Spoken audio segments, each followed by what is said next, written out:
Welcome to law legends.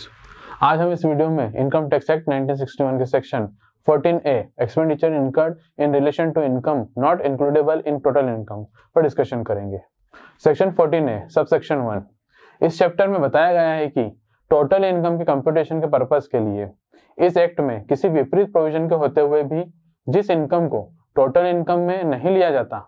उससे related expenditure पर भी एसएससी को डिडक्शन नहीं मिलेगी। सेक्शन 14A सबसेक्शन 2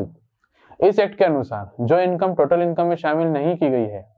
उससे रिलेटेड एक्सपेंडिचर के संबंध में अगर असेसिंग ऑफिसर असेसी के क्लेम से पूरी तरह संतुष्ट नहीं है, मतलब assessing officer not satisfied with the correctness of the claim, तो असेसिंग ऑफिसर उस इनकम से रिलेटेड एक्सपेंडिचर का अमाउंट रूल 8D में प्रिस्क्राइब किए गए मैनर से डिटरमाइन करेगा। सेक्शन 14A सबसेक्शन 3 सबसेक्शन 2 के प्रोविजन उन मामले में भी अप्लाई होंगे जहां एक असेसी क्लेम करता है कि उसके द्वारा कोई एक्सपेंडिचर नहीं किया गया है उस इनकम से रिलेटेड जो इस सेक्शन के अनुसार टोटल इनकम में इंक्लूड नहीं किया गया है। 1 अप्रैल 2001 से या उसके पहले शुरू होने वाले किसी भी असेसमेंट ईयर के संबंध में असेसिंग ऑफिसर को पावर नहीं है कि वो सेक्शन 147 के तहत रीअसेसमेंट कर सके या असेसमेंट इनहेंस करने का ऑर्डर दे सके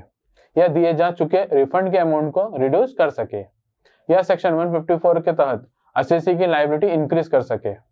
इस सेक्शन में कुछ भी कहा गया हो, लेकिन यह सेक्शन तब भी अप्लाई होगा जब ऐसी इनकम जो टोटल इनकम का पार्ट नहीं है और वह इनकम हैज नॉट एक्रूड और अराइज और has not been received during the previous year, मतलब पिछले प्रीवियस ईयर में अर्जित या उत्पन्न नहीं हुई है या प्राप्त नहीं किया गया है, तब भी सेक्शन के प्रोविजन अप्लाई हो जाएंगे। धन्यवाद।